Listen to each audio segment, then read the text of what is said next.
Let's take a quick look at adding some high frequency detail using stamp images. So here we've got some details sculpted in. Yours doesn't have to look like this, but this is kind of what I've done, just kind of some detail around the eye area. And so let's say now though that we want to create more of a skin type texture in the sculpt. So we want to subdivide it.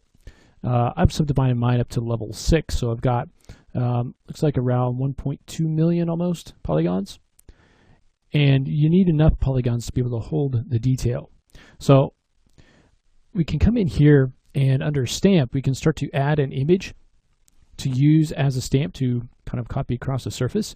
I'm going to use a preset brush that already has this all set up. So let's go over to our content browser. I'm going to go into presets and let's go into sculpting, sculpt brush presets. And there's a lot of different options in here to use. Let's just go ahead and choose organic. And then we can come in and choose one of these patterns in here. So there's sort of like skin, there's snake skin. Let's try one of these veiny type of patterns here. So if I double click on that, you can see now that we have an image that's loaded up based on the brush that we selected. So now you can see our brush has a particular size here. We can go into this and we can change the size. If we just stroke across the surface, you can see it adds this really nice sort of texture to it. If you hold Control, it pushes that in, okay? And so let's make sure to turn on symmetry, okay? And I'm going to take the strength down a little bit and also the size down a little bit as well. All right. I'm going to come in and just add a little bit of this skin detail across the surface. So I know it's being placed on the other side as well, so I'll just kind of bring it in up along the top here and just real lightly kind of cover some of these open areas. And you can see how that's sort of a different effect than sculpting in those large scale wrinkles. You're getting this kind of skin texture across the surface. In these smaller areas, you might want to dial your brush down a little bit. You can come along the tentacles here a little bit and add some of that kind of along those.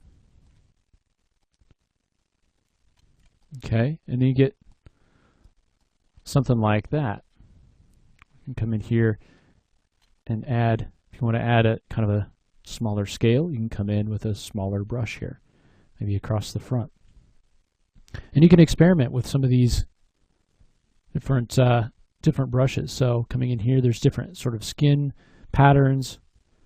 I'm just double clicking on that. You can see I can start to add kind of a skin wrinkles in here. So maybe we can come in here and right along the where these wrinkles are, maybe that would work. Come and add that in there. So I just encourage you to kind of experiment a little bit with those presets. Now these are the organic presets. If you come back here, you can see there's all kinds of stuff that you can come in. A lot of these are mechanical, but you also have things like stone, which can often work for skin as well, depending on what kind of creature you're looking at. You've got all these sort of stone patterns, and a lot of those can work as well. So even if you grab something like the stone, you can see you can add some bumpiness using that. So again, just experiment a little bit. Now another thing that can help with this is to add some asymmetrical detail. Okay, so I'm going to go ahead and reset my brush. So now I would just want to add some little sort of moles here. So I'm going to decrease the brush size and I'm just going to add some moles. Let me take the strength of pressure down a little bit. And so just asymmetrically, I'll add a little, kind of a bigger one up here. You can also use wax if you want more of kind of a flattened look. That's a little bit too big. So something like that, and then maybe come down here and add a couple right down there. And just that asymmetry and having those little irregularities will really help add some realism to it. Okay, so I'm not going to go too crazy, just add a few bumps here and there to kind of complement our skin texture, and that gives us a bit more of a realistic version of that 2D creature that we created before. So in the next lesson, let's come in and start to add some materials to this. So we'll also tweak the eye geometry a little bit in the process of adding materials to everything. So let's do that next.